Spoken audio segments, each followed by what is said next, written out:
Seguidores de Linotipia, el día de hoy tenemos un invitado de lujo en otra Linotalk, en otro dominguito tranqui. Hola amigos de Linotipia, amigues, amigas. Un saludo para todas las personas que nos están viendo, si es que hay personas. Vamos a estar aquí como cada semana con diferentes Linotalks. Hola, ¿qué tal, gente de Linotipia que nos está sintonizando en este dominguito tranqui, en otro Linotalks? El día de hoy, pues, nos acompaña el maestro en estudios culturales, académico de la UABC, Alfredo González Reynoso. Alfredo, ¿cómo estás? Bien, bien. Muchas gracias por invitarme. ¿Tú cómo estás? Bien, bien, también todo tranqui aquí, bastante Súper, descansado súper. este domingo. Sí, relajado. Pues como buen domingo, ¿no? Sí, ha sido bastante relajado, sobre todo porque no hay tanta tarea.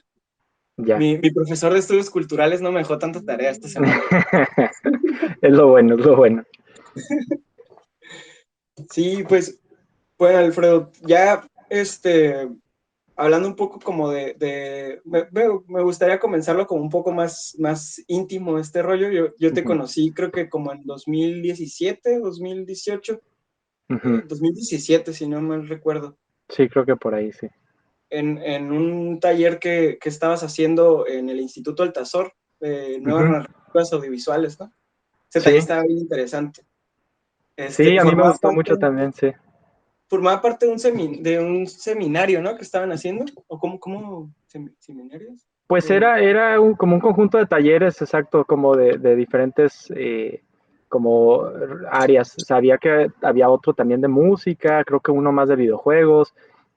Y en mi caso les propuse yo uno que tuviera que ver, pues como decía en el título, ¿no? Con nuevas narrativas audiovisuales y con ello abordamos, si te acuerdas, como los discursos audiovisuales en Internet, ¿no? Los videojuegos, como cierta, como en general, como teoría de la imagen en términos narrativos de la imagen audiovisual en la vida contemporánea, ¿no?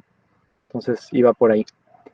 Sí, me acuerdo, la verdad, era un taller que disfruté un montón, que lamentablemente por otras cuestiones no pude terminar, no me pude graduar de ese taller, pero se me hizo una propuesta bien interesante y sí me voló la cabeza la manera en la que impartías la clase también, ¿no? Tú creo que también eres un buen maestro, aparte de que Gracias, conoces gracias. un chorro la teoría, eres muy buen maestro. Y que de hecho esa clase la extraño un montón, he tenido sueños con ella, incluso Pues pesadillas, ¿no? Por no haberla podido terminar. ya, pues sí, también un poco, porque por lo menos en mi caso, pues intenté también, a veces sí se dio, pero intenté como poner esos contenidos en otras clases que me toca dar en humanidades, sobre todo cuando estaba dando clases en comunicación. Ya tiene unos semestres que no estoy dando ahí, pero um, se podía colar como alguno de estos temas, ¿no? De la cuestión audiovisual contemporánea, sobre todo particularmente como la dinámica de Internet me interesaba mucho como en esos años, ¿no? Yo en general creo también que es útil poner ese antecedente. Yo tengo ya rato como interesado en la cuestión del cine, particularmente desde la óptica de la teoría del cine y la crítica de cine.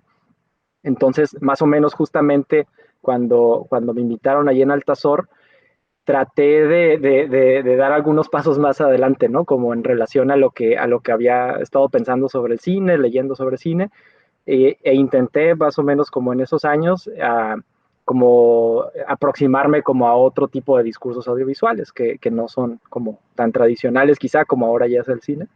Eh, y más o menos con esa pregunta en la cabeza, ¿no? De cómo se analiza, cómo se aproxima desde el análisis y la teoría y la crítica, como estas discursividades nuevas, ¿no? Fue que aterricé ese taller y luego, bueno, algunas otras clases ahí en humanidades que traté de adaptarlas un poco también a como esa dinámica. Pero sí, también yo lo recuerdo con mucho cariño ese taller. Sí, la verdad sí, hace mucha falta una clase con ese tipo de temáticas en comunicación, ¿no? Y Sí, lo digo como estudiante de la carrera. se Sí, hace mucho coincido. falta. Porque Sí, sí, como que hablamos sí hay mucho chance de de... meterla en otras clases, pero sí necesita como su clase aparte, quizá, ¿no? Como, y Ujú. ayuda mucho, incluso yo, pues te digo, mi perfil está más hacia la teoría y la crítica, pero yo sí percibía que incluso como alumnos, alumnas de comunicación sobre todo, aunque también de otros perfiles, que quizá no tenían ese perfil, como el análisis más teórico, crítico, entraban por cuestiones más de la producción, ¿no? Audiovisual o mediática en general, o no sé, otros temas, pero hablar de estas cosas en un sentido teórico, discutir, preguntarse, ¿no? Como respecto a estas formas de consumo y producción audiovisual contemporánea, como yo siento que sí despierta también un aspecto creativo, ¿no? No solamente del análisis, sino como qué cosas puedes hacer con eso, ¿no? O sea, sí Sí. te abre un camino ahí creativo interesante, creo, ¿no? Ajá, sí, está bien interesante ese tipo de clases. En una plática que estábamos teniendo con Andrés Madueño, en un cineclub que hacemos con la Casa de la Cultura, eh, estaban platicando, no sé, el que en Mexicali tienen una clase que es optativa, que se llama Sociología del Arte. Ujú, También se me hizo bien interesante. Y, pues su producto final fue un cortometraje, y mm, es un cortometraje que está otro rollo, ¿no? Todo el ujú. corto está grabado casi con una captura de pantalla. Ya. Órale, está muy suave. Sí, justamente como ese tipo de estrategias, a veces un poco punk, a veces un poco como digamos, o sea, con todas estas herramientas que tenemos al alcance, ¿no? De la laptop o el celular, ¿no? Y la posibilidad de hacer con ello como un montón de cosas, es lo que tiene ya unos años que me interesa mucho, ¿no? Y luego veo también, eso es otra cosa que he estado como aterrizando un poco más reciente, la manera en que todas esas producciones, digamos, independientes o ni siquiera como profesionales, sino amateurs y demás, empiezan a afectar también al cine, particularmente al cine industrial o quizá independiente, pero que termina teniendo como mucho impacto Ajá. en el mercado del cine, particularmente en ese tipo de películas. Me gusta mucho ver estas películas como de la narrativa en donde todo ocurre en una pantalla, ¿no? Creo que ya desde ese taller de Altazor hablamos de eso, ¿no?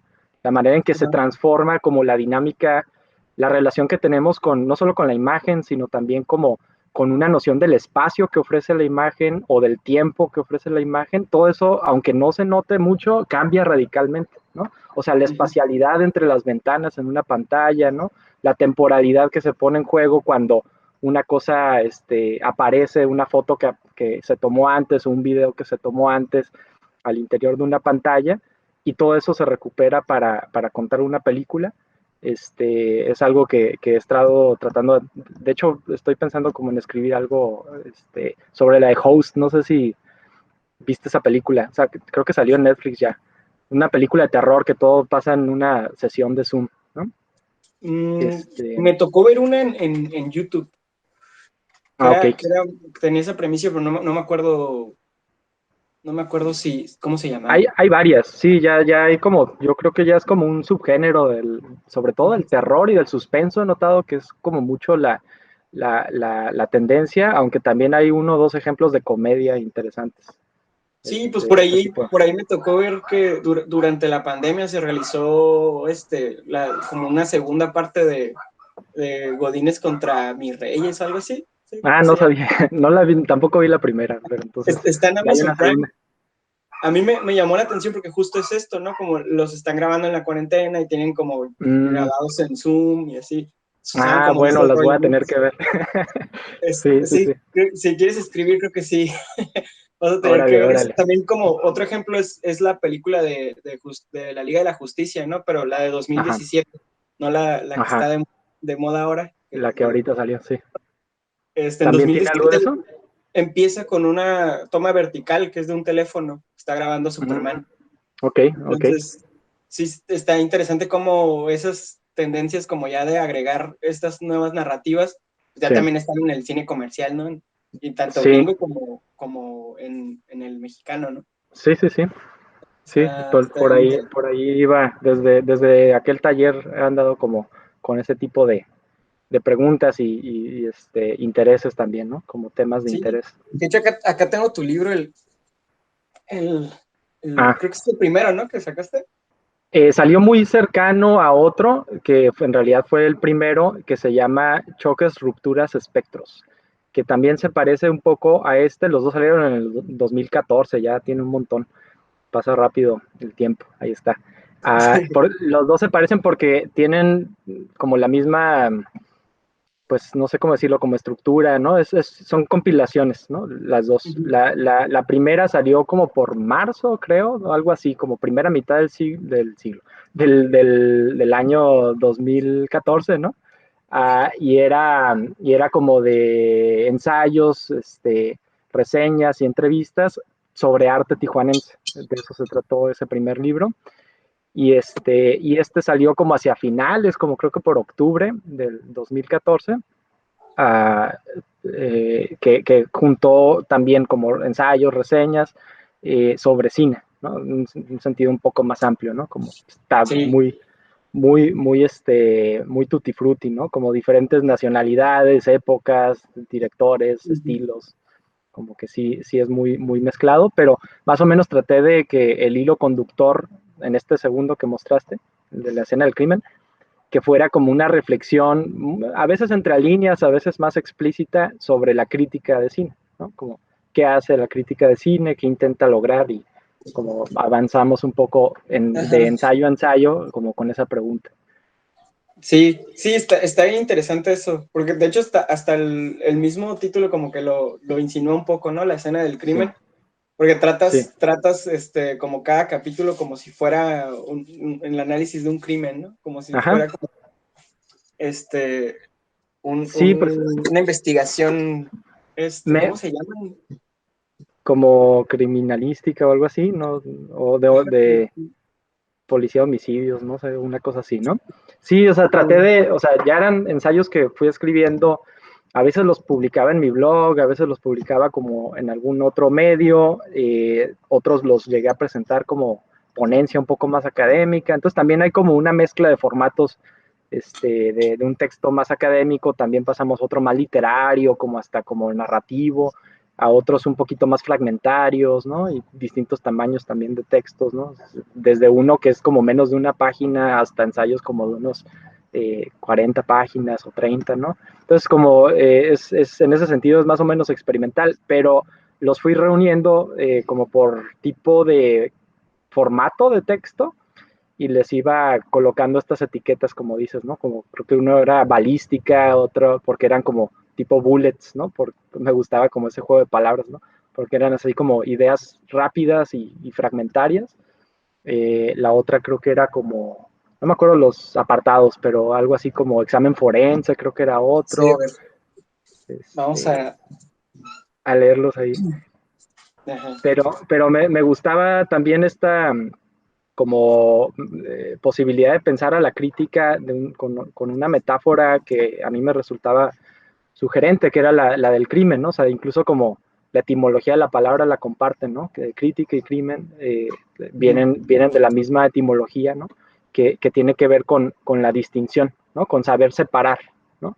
Eh, por ejemplo, el criminal sería aquel que pudieron como distinguir como el culpable del inocente, ¿no? Entonces, en ese sentido, se le llama criminal. Entonces, la crítica, de algún modo, también tiene que ver como con un análisis, una separación, ¿no? Para reconocer como los elementos importantes que después va a interpretar, entre otras cosas, ¿no? Pero sí, iba por ahí un poco. Sí, pues los apartados son denuncia, que es el primero, que es como el Uh prólogo, -huh. ¿no? Sí. Solo tiene un escrito que es el crítico de cine es un criminal, ¿no? Uh -huh. De ahí ya estás denunciando. Sí. Los indicios, la balística, Uh -huh. análisis clínico, examen forense y testimonios. Uh -huh. Sí, está Va, bien sí. interesante. Está bien, bien interesante. No sé si todavía tengas como a la venta este libro en alguna parte. No, ya lo último que supe fue que se agotó, pero la verdad es que no estoy seguro porque luego me entero de gente que termina comprándolo, entonces no sé si me mintieron o salieron más o qué pasó, pero o sea, yo fui una vez y me dijeron, este es el último y lo compré, ¿no? Porque quería tener uno Ajá. extra. Y pero no sé, a lo mejor sería cosa de preguntar, se publicó en el Secut, entonces si acaso hay ejemplares, debe haber ahí. O en la librería El Día, tal vez, no estoy seguro, tal vez tengan en ejemplares ahí, pero no creo que sean muchos, ¿no? Te digo, creo, según yo, lo último que supe es que se agotó. Sí, pues me acuerdo que el Secu tuvo una iniciativa como de vender libros a 15 pesos, ¿no? Ajá, ahí se 15, fueron un montón, sí. 20. Sí, pues También yo me de compré ahí varios ahí. sí, yo también iba como cada semana y salía con mi montoncito de libros. Ajá, sí, sí, sí. Igual, aprovechamos, ¿no? Sí, ya me ponía a Entonces sí, revender eso está más el difícil. centro. Ándale, para hacer el negocio. Sí. Y bueno, ya hablando también, aprovechando que estamos hablando de tus libros, el año pasado, si no mal recuerdo, sacaste Ruidosón, ¿no? Sí, Nación Ruidosón, así se llama. Nació en Ruidosón, sí, nació en Sí, Ruidosón. sí, ese es un proyecto distinto de estos otros dos libros que te comento, porque si bien no fue como, digamos que su origen no fue pensado como un libro, sino como una tesis académica, sí creo que es lo más parecido, digamos, a un libro como de pe a pa que he escrito, ¿no? Como en el sentido de que todo esté efectivamente como, cada capítulo esté como muy entrelazado con el anterior y el siguiente, digamos, ¿no? Como tratando de construir un argumento a lo largo de de todas las páginas. Pero bueno, sí tuvo un origen académico. Yo, después de haber estudiado lengua y literatura hispanoamericana en la Facultad de Humanidades, en UABC, eh, pasé un rato trabajando en algunas cosas y luego entré a estudiar al COLEF, al Colegio de la Frontera Norte, la maestría en estudios culturales, como decías al principio. Y en esa maestría fue que me propuse hacer una investigación sobre como un grupo de proyectos de música electrónica que combinan algunos géneros regionales mexicanos y en general como latinoamericanos también un poco. Y a partir de como de esa cruce estético musical, también, eh, digamos, aprovechan para tocar temáticas directa o indirectamente sobre, digamos, como la cultura nacional o la política nacional o cierta como condición social del país, y en la investigación le llama eso como el imaginario nacional, ¿no? Entonces hay una cierta como imaginario social de la nación que está aquí referido a partir de como de estos proyectos, Los Macuanos, María José, Santos, 714, eh, todos con una experiencia de vida en Tijuana, a veces se han mudado para otros lados, pero excepto 714, que es Marco Polo Gutiérrez, que es de Mexicali, pero en general como una escena musical que más o menos en los años en que hice mi maestría, pues estaban bastante activos, ahorita están un poquito más en pausa, digamos, y que pues me parece que su música, pero también sus fiestas y otros asuntos como producción audiovisual, que no exploraron tanto esta parte como quizá hubiera sido interesante que lo hicieran, pero en general como me parecía que era una, pues, una cierta como movida cultural que vibrante, que a mí me llamó mucho la atención, como para dedicarle pues un par de años de investigación académica, ¿no? Y eventualmente, bueno, presenté la tesis, pero decidí también como hacerle algunos ajustes a la tesis para adaptarlo a modo de libro. Sí le hice ajustes como más o menos radicales, cambié así como el orden de los capítulos, ¿no? Y agregué un par de capítulos que no estaban originalmente. Terminé como modificándolo para que saliera como libro y lo publicó la UABC, ya hace como, justamente como por estas fechas del año pasado, poquito antes de la pandemia, o sea, en realidad como a principios de marzo, me llegaron los libros ahí en la UABC y luego llegó la pandemia y cerró todo, ¿no? Ya tenía un par de fechas de presentación, se cancelaron, ¿no? Y decidí subir el PDF gratis ahí a internet, entonces también lo pueden conseguir por ahí, pero si lo quieren físico, pues lo vende la UABC y ahí sí creo que todavía hay ejemplares. Cool, cool. Sí, Sí. voy a investigar a ver cuándo voy a la UABC para comprarme el libro. Yo sí prefiero Sí, ¿no? tenerlos en físico. No sé, Sí, yo también soy igual. Pero no sé si lo tengan físicamente como en el campus Otay, pero sí lo venden a lo mejor sí, ¿eh? Pero sí lo venden lo que sí estoy seguro es que lo venden por internet, como y ahí creo que nomás queda un ejemplar o quizá dos en el Grafógrafo, esta librería que está en el Pasaje Rodríguez en el centro de Tijuana, ahí hay otro, ¿no? Entonces son las opciones que hay hasta ahorita. Simón. Sí, pues qué chido, qué chido. Digo, qué lamentable que llegó la pandemia y sí nos arruinó un poco los planes, ¿no? Sí, Bueno, sí, un fue mucho. complicado. Creo que Sí. también otra cosa que estaría interesante agregar a propósito de esto es justamente el otro libro que comentaba hace rato, ¿no? No solo salió La escena del crimen, sino antes de eso, este que se llama Choques, Rupturas, Espectros. En ese otro libro, digamos que es como el antecedente más obvio para Nación Ruidosón, porque en ese otro libro lo que intenté hacer también salió en el 2014, pero digamos que reúne ensayos como creo que del 2000, quizá como del 2011, 2012 estuvo como el margen de años, como de más actividad de escritura para mí en relación con ese libro, ¿no? Porque estuve escribiendo más o menos en esos años sobre el arte tijuanense, o sea, en términos muy generales, sobre el arte contemporáneo, la fotografía, el cine, la literatura y la música, ¿no? Ya desde entonces me había enterado más o menos como en el 2011 de la existencia del ruido son, entonces también, de hecho están mencionados un par de veces en ese libro. Entonces, sí, digamos que lo que traté de hacer en esa ocasión fue intentar reconocer si acaso, como una pregunta, casi como una hipótesis más bien, si acaso había ya algún como tipo de giro en la producción artística en la ciudad, sobre todo teniendo como comparación lo que se había logrado en términos artísticos en la década pasada, ¿no? Es decir, la antepasada ya, ¿no? La primera década del siglo XX, que en mi caso particular, pues yo la veo un poco como un poco de lejos en el sentido de que no me tocó participar en esa generación, ¿no? Eh, pero por otro lado también la veo como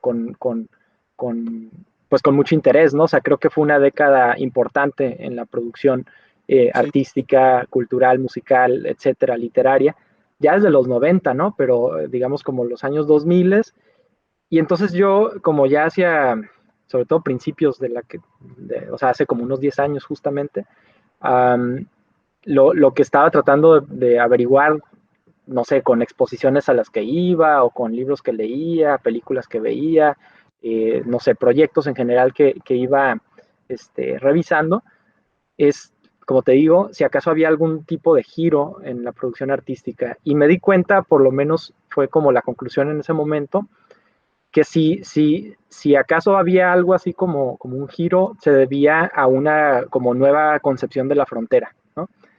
Porque digamos, lo que se entiende por arte fronterizo en Tijuana, um, suponía como una noción de frontera, ya te digo, como sobre todo como 90s, 2000s, en donde estaba como en un sentido de frontera, digamos, un poquito, o sea, como más sencillo de entender, porque se trata, digamos, de trabajar sobre el tipo de relación que se establece entre México y Estados Unidos, ¿no? Ah, sobre todo, pero no solamente, ¿no? También otro tipo de fronteras, pero en realidad son, digamos, como fronteras entre dos tipos de sistemas, ¿no? Sistemas culturales, políticos, identitarios, como le llamemos, ¿no? y que entran en algún tipo de relación, ¿no? Ya sea, no sé, incluso si le hacemos caso a García Canclini, una relación híbrida o de conflicto o de no sé, interacciones, etcétera, ¿no? Y por otro lado, yo empecé a notar que digamos como hacia el inicio de la década pasada, empezaban a salir cosas de arte tijuanense que por un lado aparentaban alejarse como del sentido de arte fronterizo, en un sentido como muy básico, pues porque no hablaban de la frontera, ¿no? O sea, como no siempre, pues, eran como, tenía un rol un poco más secundario, y eso digamos, resultaba interesante en términos de un contraste, una como tal vez incluso salto generacional o algo parecido. Pero por otro lado me pregunté también si acaso no estaba implícita como una noción de frontera nueva. De nuevo, como una hipótesis que estuve como trabajando como con esos textos, y identifiqué, no en todos los casos, pero sí en algunos muy interesantes para mí, que de pronto se presentaba como una frontera que tenía un sentido un poquito más temporal, ¿no? Que tenía que ver con algo, con un tipo de relación que se establece, pero no por esta como cercanía física, digamos, o no sé si física, pero sí espacial, ¿no? Una como yuxtaposición espacial, como en el sentido más tradicional o más, no sé si tradicional, pero más convencional de arte fronterizo, sino también era como yo le llamé relación fronteriza, aunque parece que no lo es, pero me parece que puede entenderse que sí, entre cierta como concepción que hay del pasado en relación al presente, ¿no? O sea, un pasado que de algún modo representa una forma de organización cultural, sobre todo cultural me parece, ¿no? Pero no sé, quizá política, etcétera, distinta, que pasa el tiempo y no desaparece, ¿no? Que continúa presente, pero en una como relación con formaciones contemporáneas, por así decirlo, ¿no? Entonces hay como una frontera entre pasado y presente, para decirlo rápido, que me parecía que era como una pista interesante para entender como cosas que tenían que ver con el arte fronterizo ya como del periodo que más o menos sería como el inicio de la década pasada. Y más o menos como con eso en mente fue que yo estaba pensando mucho en el ruidosón como un ejemplo quizá paradigmático de ese giro. Entonces cuando entré a la maestría después, digamos que fue como un spin-off de ese proyecto, ¿no? Como se habla en lenguaje televisivo, porque sí fue como, bueno, me detengo en un caso concreto que es el ruidosón, y digamos, extiendo estas ideas, ¿no? Terminaron saliendo otras ideas que no tenía pensadas también, y está suave eso también, pero sí hay para mí una clara relación entre aquel proyecto como de compilación de ensayos de arte fronterizo con este libro de Nación Ruidosón. Sí, pues qué chido, igual también no sé si digo, se me hace bien lamentable que sacan como tan pocos ejemplares, ¿no? Porque luego se determinan y uno que los tiene, algunos, sí es como bien, bien como apegado a esos ejemplares, ¿no? Pero estaría bueno sacar una segunda edición ahí, pues Pues sí, bueno. Yo digo, me parece bien importante que se destaquen como todos estos estudios, sobre todo para los creadores de arte de cualquier tipo, ¿no? Porque creo que a veces, y lo digo por experiencia propia, como que sentimos que estamos descubriendo el oro negro, ¿no? No me acuerdo cómo se dice la palabra. El hilo de algo así, ¿no? El hilo negro, sí. El hilo negro. Ajá. Es que el oro negro, porque yo pienso como estadounidense.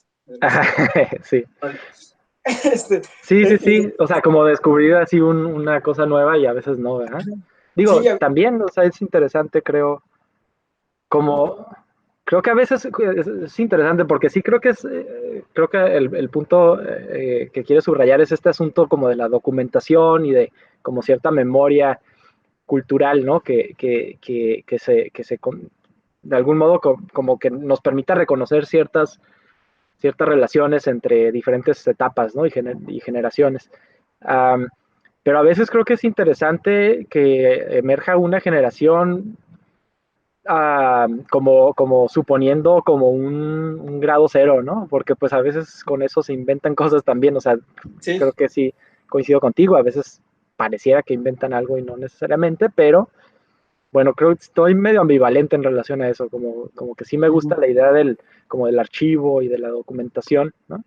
Eh, pero creo que sí debe haber como una relación como entre, yo creo que Tijuana, a lo mejor como para reformularlo, yo creo que en Tijuana se da una cosa interesante en ese sentido, como de mantener una cierta tradición estética, lo voy a poner todo esto entre comillas, con muchas reservas, y al mismo tiempo reconocer que hay que romper con esa tradición.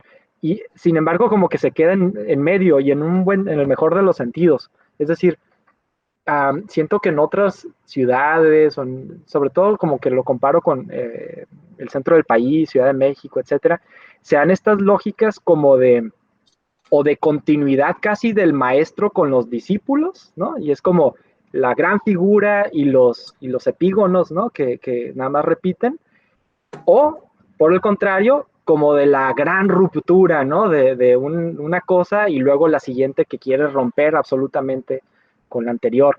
Creo que en Tijuana se ha experimentado mucho como una cosa como que no juega esas polaridades, ¿no?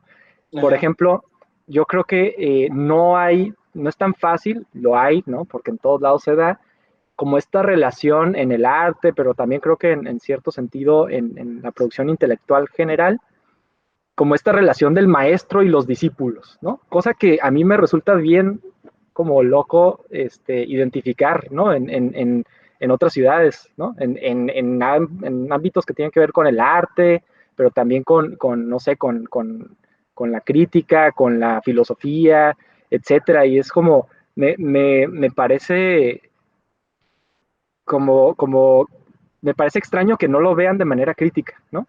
Cuando aquí creo que estamos casi ya acostumbrados por default a no asumir esos roles como tan ujú. fácil, ¿no? Que sea el maestro y luego los que repiten, ¿no?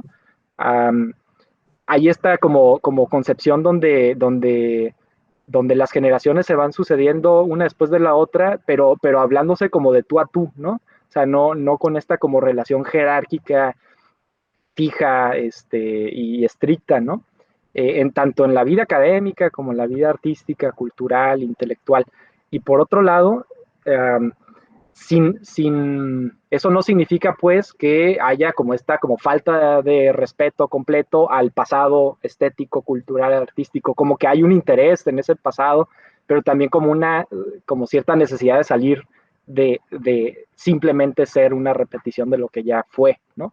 Como eso me gusta mucho de la ciudad, creo que sabe manejar muy bien ese punto medio, Sí, muy, está muy interesante. productivo. Nunca me había puesto a pensar en eso, pero tienes mucha razón. O sea, también o sea, lo reflejo como en mis relaciones con mis maestros, ¿no? En la universidad, de la universidad o de la prepa, que sí es como que no, sí hay cierta admiración y cierto interés por su trabajo, pero tampoco es oh sí, gran Pedro González Reynoso. Y yo lo notaba, lo sigo notando mucho como precisamente cuando voy a otras ciudades y veo que así se manejan. Y digo, órale, qué loco, o sea, como acá no se da, no, o sea, sí se da, pero no se da tanto y no de manera tan central, ¿no? Como en otros espacios. Sí, es Ajá. esta lógica como o de la idolatría o de la traición y ruptura, ¿no? O sea, estas polaridades que me parecen de pronto como demasiado dramáticas, ¿no? O sea, como no les veo tan bien como a veces creo que se puede dar un sentido muy productivo en un terreno intermedio. Sí, pues por ejemplo, está, no sé, como ya poniéndolo en ejemplos artísticos, está Pequeño Asteroide, ¿no? Que el teclado lo hace Ángel Peralta, que es un dude de veinteañero, Ujú. y los demás que tocan el bajo, que tocan la batería, pues ya son como de otra generación bien distinta, ¿no? Que ya eran como músicos consagrados, pero pues también Ángel Peralta se hizo su carrera en 2 años y le pegó machín, pero tenían Sí. como esta convergencia de los músicos de jazz de generaciones como de 30, 40 años con un músico de jazz joven, ¿no? Sí. Con relativamente poca experiencia. Sí, yo creo que alguien que era muy bueno para establecer esos puentes generacionales es Rafa Saavedra.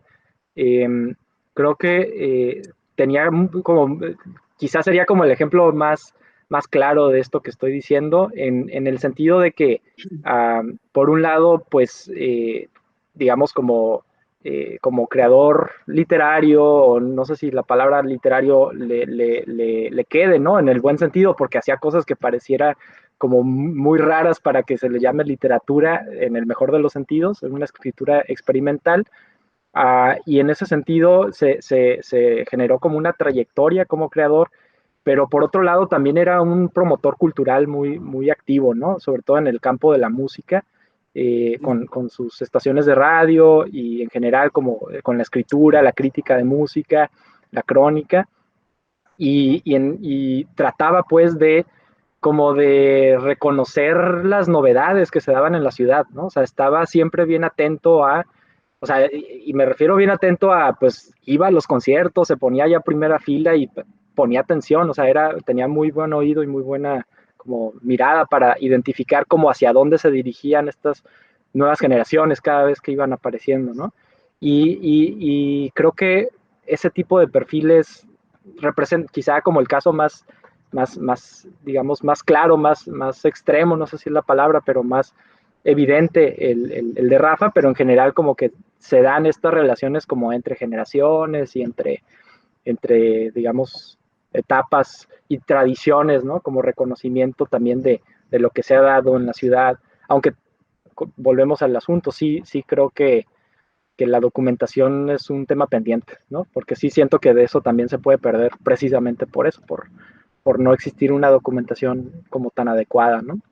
De las Sí, discusiones teóricas, de las propuestas artísticas, etcétera. sí, porque siento que también, pues parte de la industria cultural como que se monopolizó bien cañón, ¿no? Ujú, Porque sí me ha tocado ver, por ejemplo, a mí me ha tocado ver a mis amigas hacer teatro en una escuela en playas, ¿no? Que ujú, para nada es como un teatro, ¿no? Y ujú, una escuela que está dentro de una casa, ¿no? Que son espacios sí, como bien raros. Es una casa que regularmente se usa como escuela, pero la ujú, adaptaron para hacer una obra de teatro. Y era como algo bien íntimo y la obra estuvo bien interesante, pero pues nadie se enteró de eso y no quedó como un archivo de eso porque pues nadie ujú, fue a tomar fotos ni a ponerlo en un periódico al menos, ¿no? sí. Este, entonces Sí, como ese. todas esas cosas como que se van perdiendo, ¿no? O sea, como esas cosas que no están Ujú, en el centro, que no están en las casas culturales de el Estado o del gobierno, sí. como que se pierden bien machín.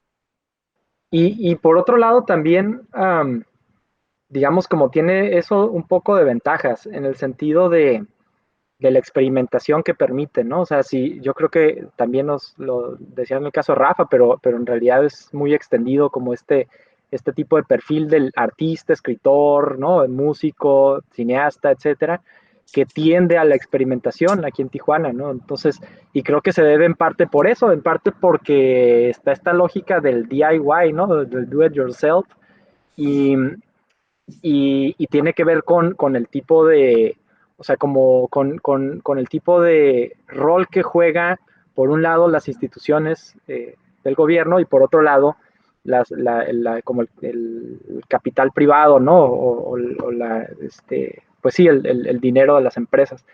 Que Ajá. digamos, hasta lo menciono y da risa porque pues de qué dinero las empresas hablamos en Tijuana, pero si uno va, para volver a poner el ejemplo, simplemente como contraste, si va a la Ciudad de México, no da risa, es decir, digamos, como rol muy activo que juegan las corporaciones para apoyar proyectos artísticos, así como, o sea, coleccionistas en el caso del arte, las artes plásticas, el arte contemporáneo, y por el otro lado las instituciones del gobierno que pues están ahí, o sea, el país está hipercentralizado, ¿no? Y los recursos federales se destinan de manera muy, muy enfática a la Ciudad de México. Y eso entonces deja en un escenario que por un lado es de cierta precariedad en el norte del país, en Tijuana en particular, pero la misma precariedad de algún modo también como ha resultado como un estimulante intelectual y artístico, estético, ¿no? Como de, bueno, hacer con lo que se tiene, o sea, en ese sentido también, digamos, la fascinación que tengo con la ciudad desde hace mucho, pues se debe a eso, al hecho de que siempre está ocurriendo algo y no porque las instituciones estén apoyándolo necesariamente o porque haya dinero de la gran industria del arte o la música o de la literatura, ¿no? O sea, no pasa tanto ese fenómeno, sino simplemente como que las condiciones por alguna otra razón empujan a una como producción estética, artística, musical, crítica, ensayística, etcétera, uh, y se inventan los medios, ¿no? O sea, se inventa linotipia o se inventa unos talleres o sea, estuve durante 4 años dando talleres de filosofía con un par de colegas, con Carla Villapudo y Conrado Pardo Eudave, en colaboración con 206 Arte Contemporáneo, que es una galería, y pues los dos somos proyectos independientes, y empezamos a colaborar, ¿no? En relación a como ese fin, ¿no? Como de estar leyendo filosofía en un espacio de arte contemporáneo, hablando de temas políticos, artísticos, pero también como filosóficos en general. Y era como, bueno, o sea, no hay dinero, no nos dan becas, metimos a un par de becas y no nos daban, ¿no? Entonces seguíamos funcionando, no era algo que nos iba a detener, ¿no? No tener una beca, y eso creo que es como mucho el espíritu como de la ciudad en este tipo de escenarios, ¿no? Como de Sí. precariedad económica y demás, ¿no? Uh-huh. Sí, aprovechando que estamos hablando de la precariedad, ¿cómo ves? Digo, igual es una pregunta que podemos evitar si no quieres tocarla, pero ¿cómo ves el desalojo del ICBC y de la biblioteca Benito Juárez ahí en el espacio Sí. que iba a ser la Plaza Cívica, 11 de julio? Sí, híjole, hay muchas cosas que decir aquí. Es asunto como de casi como, justamente empezando por la Plaza Cívica de 11 de julio, porque es un proyecto que desde origen estuvo muy cuestionado, ¿no? Y no solamente por la inversión millonaria que implicaba para el gobierno, sino por, digamos, como simplemente por el sentido que se le estaba dando a la ciudad. Muchas discusiones se generaron respecto a eso, ¿no? Como de, ¿es necesario un zócalo para la ciudad? ¿Qué tiene que ver como la estructura? Porque el proyecto se vendió así, ¿no? Como un zócalo. ¿Qué implicaciones, incluso hasta políticas e históricas, tiene la idea del zócalo? Es como si fuera algo así como ¿cuál es la palabra? Como un complejo de inferioridad por no ser coloniales, y es como, ¿pero por qué? O sea, ¿por qué tendríamos que tener eso? La ciudad no tiene que ver con esas estructuras urbanas, ¿no? Y era como, no, sí, hay que conectar el Palacio Municipal, el gobierno del Estado con la basílica, o no sé cómo le llamaron, ¿no? Como esta iglesia que está por ahí cerquita, ¿no? Entonces, básicamente como la estructura colonial, o sea, o sea, como ideológicamente este tipo de estructura obedecía a la dinámica política, donde el Estado y la iglesia estaban de la mano, ¿no? Y en general, entonces el proyecto como concebido bajo una premisa problemática, ¿no? Desarrollado a partir de compadrazgos políticos, o sea, la que estuvo como encabezando ese proyecto, Carolina Ubanel, fue esposa del que en ese entonces era el presidente municipal, Bustamante, ¿cómo se llama? ¿Carlos? No me acuerdo. Bueno, Bustamante, No me acuerdo. Jorge Bustamante, ya me acuerdo. Y con conexiones además en el gobierno federal. etcétera, etcétera.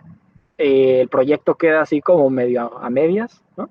Y sin embargo, bueno, han pasado como los años y cambiado los gobiernos y llega este otro momento, ¿no? Uno más como problemático, donde pues el gobernador Jaime Bonilla pues decide como deshacer y rehacer, ¿no?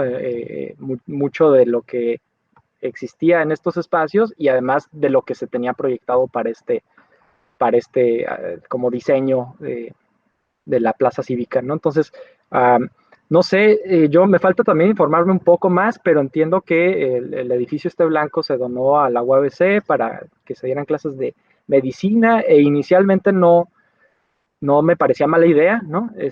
Concretamente esa donación, porque sabía que se iban a mudar como los del gobierno del estado, entonces dije, bueno, a lo mejor no está tan mal, pero también supe que hubo protestas y no me quedó muy claro por qué se dieron esas protestas. Tendría que investigar un poco más, pero luego se dio la noticia de la Biblioteca Benito Juárez, ¿no? Eh, y después las instalaciones del ICBC. Y ahí sí hay otro asunto, ¿no? Porque pues por un lado como la cuestión de la falta de bibliotecas en la ciudad es así una cuestión histórica, ¿no? Como históricamente problemática, pues, en la Sí, ciudad, ¿no? sí, sí, sí. Y luego, bueno, salió como el plan de la manga, ¿no? Que yo no sé qué tan aterrizado esté, de otra donación, que es la del Correos, acá por el centro, donde ya se iba a reinstalar la biblioteca, pero no queda claro si hay recursos etiquetados para eso, el edificio está todo abandonado, ¿no? Entonces hay necesidad ahí de averiguar cómo se va a manejar todo eso. Y luego las instalaciones del ICBC, que básicamente como se reubicaron al CEART, ¿no? Pero pues en ese sentido pues perdimos un edificio porque pues el CEART ya lo teníamos, ¿no? Entonces ahí sí hubo como algo donde se salió perdiendo, pero en general creo que el problema más grave, más allá de como de qué se quedó, qué se perdió, qué se ganó, fue simplemente como el desinterés total en establecer algún tipo de diálogo y como de mecanismo para saber cuál podría ser la mejor salida. Fue todo como rápido, saquen aquí, muévanse acá, tienen este edificio y todos así como destanteados, ¿no? Y ahora qué toca, porque no se hizo ningún tipo pues no sé, como algún tipo podría haber sido comité con figuras de la cultura y el arte que tomaran algún tipo de días para poner esto a discusión y averiguar como la mejor salida, ¿no?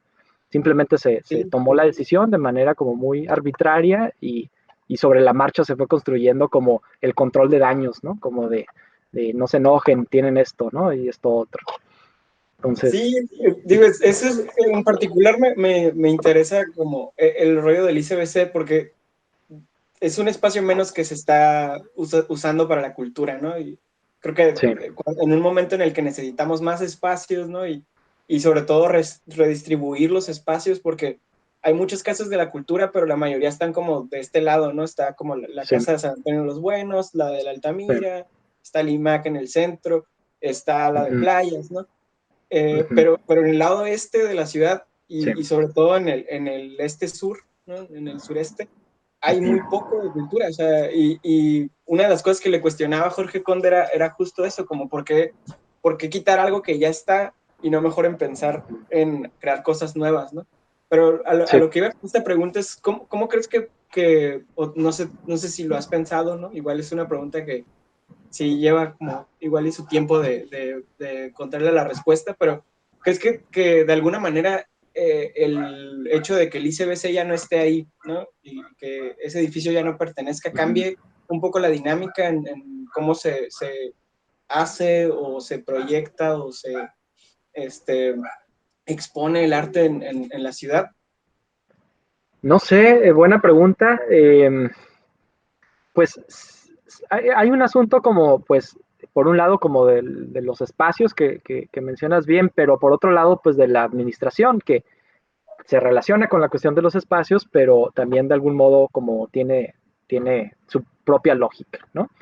Sí. No sé, siento que va a depender también de, pues bueno, si las cosas se resuelven como está planeando el gobierno del estado y se deja, por ejemplo, la biblioteca en lo que ahora es Correos de México y se pasa lo que se estaba haciendo como administrativamente en el ICBC al CEART, pues simplemente lo que hay que preguntarse es, pues, ¿qué van a hacer con esos espacios? ¿No? O sea, si efectivamente, digamos, como se ponen las pilas para, por ejemplo, habilitar el edificio de Correos de México, porque no está habilitado, y además, pues darle vida, ¿no? Darle vida. Eso sería una cosa interesante que se pudiera hacer, pero pues no vi que era como el plan, lo vi todo muy improvisado, y en ese sentido, pues habría una oportunidad, ¿no? Habría la oportunidad, por ejemplo, de que mucho de lo que estaba ocurriendo en el ICBC no se pierda, sino que se redistribuya, particularmente diría, en este edificio de Correos de México, que creo que tiene mucho potencial, ¿no? O sea, sí hay cosas aquí, eso tiene algo problemático, coincido contigo, ¿no? O sea, ya digamos es tal vez algo redundante como agregar un edificio cultural más a esta zona que ya tiene ya algunos, pero, o sea, no es la mejor opción, y coincido contigo, pero en todo caso, bueno, se toma la decisión y yo veo que podría haber como ese potencial, ¿no? Que ese edificio de verdad como jugara un rol que ahorita pues simplemente no lo tiene porque no está diseñado para eso, pero jugar un rol clave para estimular como proyectos artísticos, culturales, intelectuales, etcétera, ¿no? Y, y también el CEART, ¿no? Que también siento que ha tenido desde que se inventó como pues muchos retos, ¿no? De atraer a la gente, ¿no? Está en un espacio un poquito complicado, como ahí en medio de la vía rápida, ¿no? Entonces,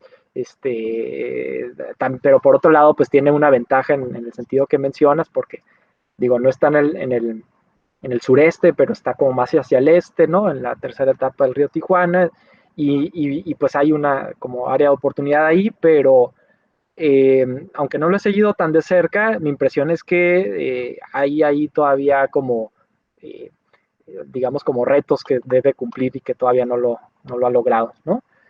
Sí, No sé bien a qué se deba o cómo se podrían resolver, pero sí lo identifico. sí, pues sí. Pero ya pasemos a hablar a cosas un poco más alegres, Ujú. ya para darle un tema final a esta bonita charla. Ya estamos A ver. llegando a la hora de la charla, pero no me gustaría terminar sin tocar el tema que estábamos hablando, ¿no? De tu canal en YouTube, que Ya. es algo bien, bien interesante porque justo te estaba mencionando y también me mencionabas que justo también veías como el mismo rollo pues de una tendencia que hay en otros países sobre youtubers que están haciendo contenido más científico, ¿no? Ujú. Y es una tendencia bien interesante, ¿no? Que científicos, sobre todo en el caso de España, es donde yo más sé y donde más he detectado este rollo, son científicos como de física o matemáticas, ¿no? Algunos hablan de arquitectura, otros hablan de arte también, otros hablan de cine, pero me pareció interesante que tú también estás haciendo contenido en YouTube, ¿no? Y estás haciéndolo como desde esa perspectiva de los estudios culturales, Ujú. pero también un poco de crítica artística, ¿no? O sobre Ujú. la crítica. Entonces, ¿cómo surge este proyecto? ¿Surgió antes de la pandemia o después? También esa era una de mis dudas. Antes de la pandemia estaba como muy vaga esa idea y era una idea como un medio guajira porque pues no tenía tiempo, ¿no? O sea, como, pues alguna vez a lo mejor le entro al asunto como de la producción de videos. No es algo que haga profesionalmente, pero sí me interesa la cuestión de la producción audiovisual. Ya había tenido como ese antecedente, llegué a hacer un documental sobre un filósofo, Horst Mattei, uno de los profesores fundadores de la ahora Facultad de Humanidades en UABC, y había también realizado otros proyectos, ¿no? Como de producción audiovisual en general, sobre todo como orientados más hacia la cuestión documental, quizá, ¿no? O un poco ensayística a veces.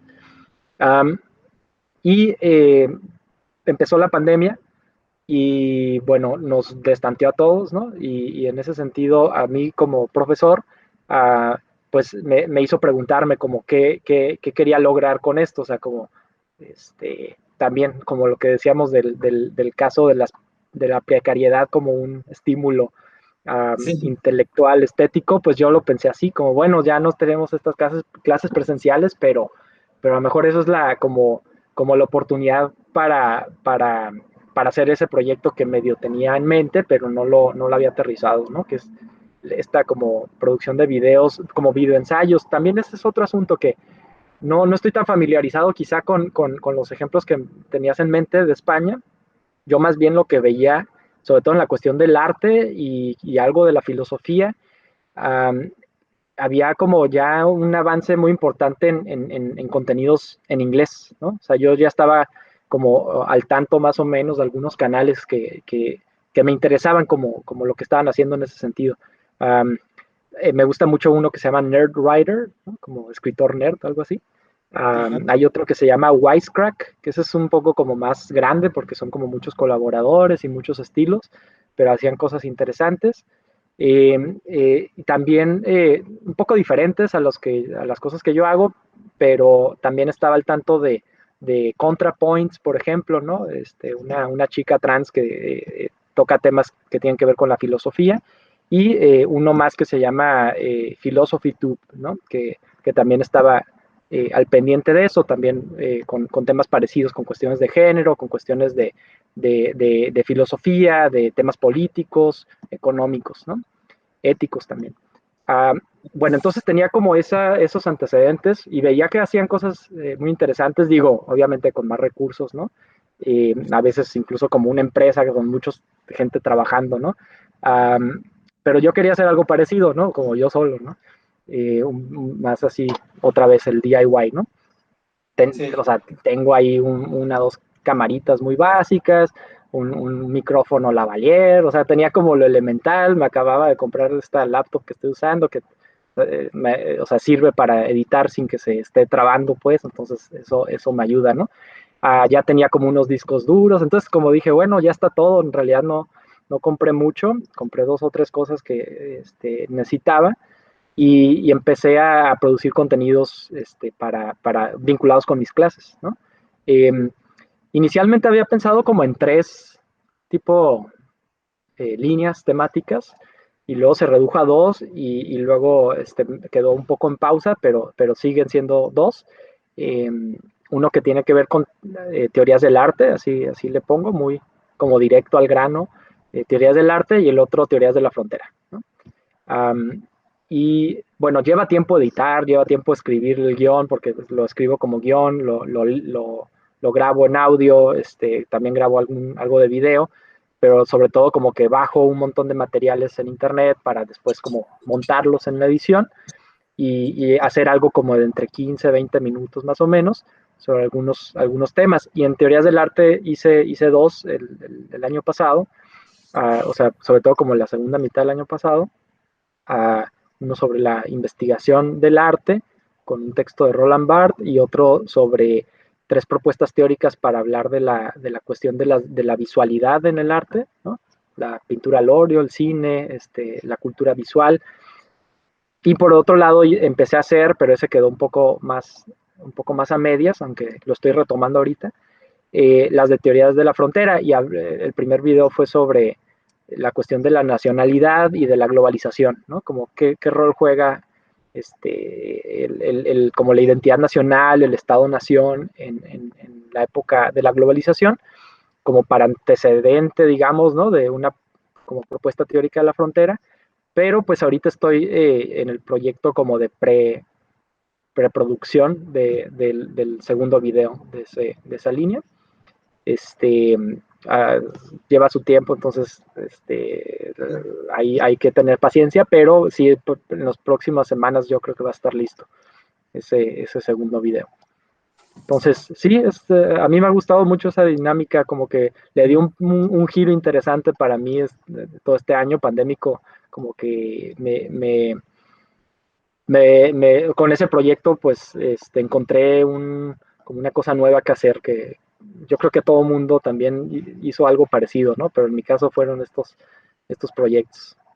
Sí, que digo, se me hace bien interesante, sobre todo como alumno tuyo también, porque eres el único profe que nos pone contenido audiovisual que lo produjo él mismo, ¿no? O sea, Ujú.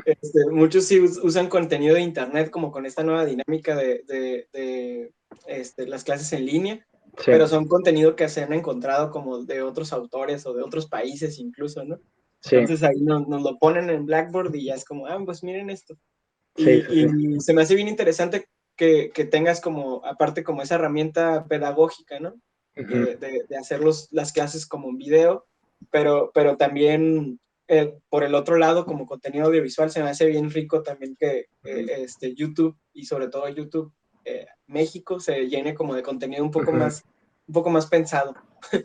Este, Sí, pues, soy medio workaholic, así que yo me pongo solito las, las tareas y los trabajos que ni me paga la UABC por hacer, ¿no? Pero, o sea, pues esa es chamba extra, ¿no? Pues, obviamente que entiendo a los demás profesores que no lo hagan porque es una chambota, pero bueno, a mí me gusta hacerlo también, es un poco como a manera de hobby, ¿no? Entonces, pues sí, y por otro lado, pues también lo que decías, ¿no? Como ah, bueno, mencionabas el caso de España, que tal vez esté como tomando la delantera en este sentido, pero en términos del arte y las discusiones teóricas, intelectuales, en español no hay mucho, ¿no? Y lo que hay está como muy elemental, muy básico, o simplemente está chafa, ¿no? A veces no tanto, pero no hay como tanto este tipo de contenidos, y yo sí veía como esa oportunidad, pues, de empezar a poner estos proyectos en español para discusiones que tengan que ver con cuestiones teóricas, ¿no?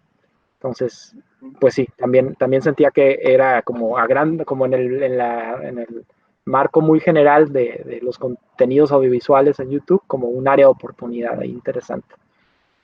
sí, está interesante. ¿Cuál es el canal? El canal creo que tiene tu nombre, ¿no? Así, Sí, tal cual. Alfredo González Alfredo. Reynoso, así creo.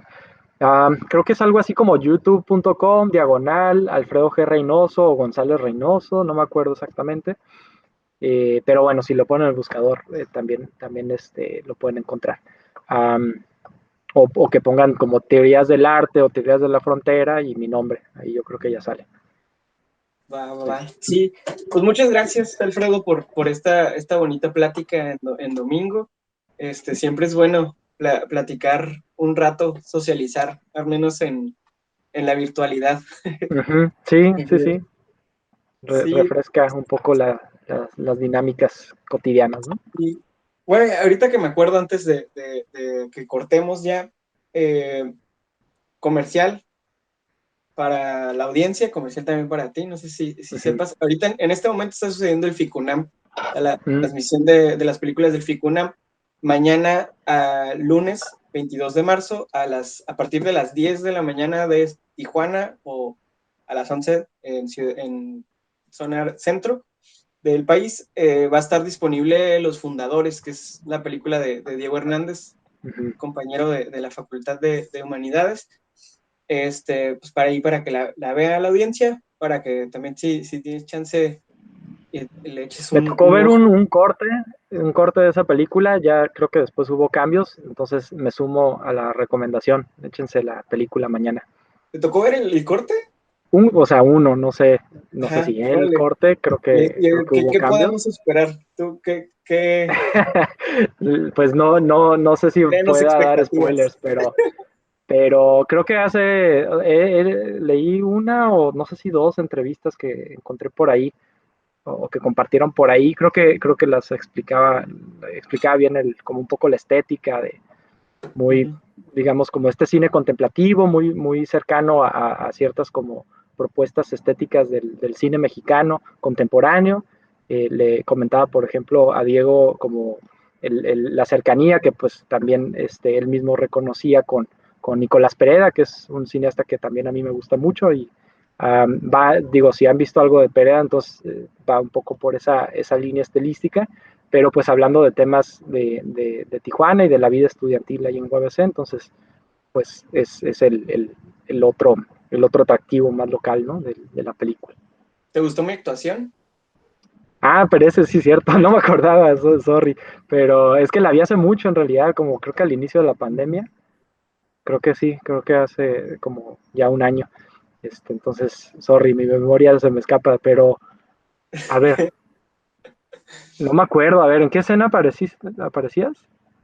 Aparezco en una escena con un amigo de historia que se llama Enrique González, es en donde estamos hablando sobre la propuesta de las pulseras, ¿no? Ah, sí, Tenemos como un mini debate ahí. Y luego llega Diego y nos invita. sí, Yo ya dando ajá, spoilers aquí, una disculpa. sí. No, no. Pero también está suave eso, como el asunto como de o sea, que también es muy propio como de mucho del cine mexicano actual, ¿no? Como con la figura del no actor, como se le llama, ¿no? Ajá. Y pues lo que eso permite, pues en términos de producción No, pero yo sí independiente, soy está actor. muy suave, ¿no? Ah, perdón, no sabía. No, Sorry, bueno, no es cierto, no, estoy jugando. está bien, está bien. No, pues muchas gracias de nuevo por la plática. Pues ahí quedó la recomendación. Igual no sé si quieras Sí. como dar algunas redes sociales para que se enteren de futuros proyectos, las personas que están aquí. Pues estoy Bueno, en Facebook y en Twitter, YouTube que ya mencioné. No estoy tan activo en redes sociales, quizá, entonces, pues también está mi blog, a veces publico cosas en mi blog, se llama Disparadigmas, y pues sí, por ahí, por esos medios, por ahí se pueden contactar. pues muchas gracias a las personas que nos estuvieron viendo. Nadie comentó, pero sí estuvo ahí gente observándonos.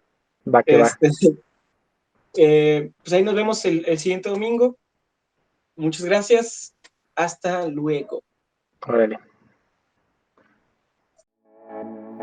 Suscríbete al Patreon de Linotipia, no olvides seguirnos en nuestras redes sociales y visitar nuestro sitio web linotipia.com.mx. Te esperamos. Te esperamos. Te estamos esperando. Bueno, ya. Bye.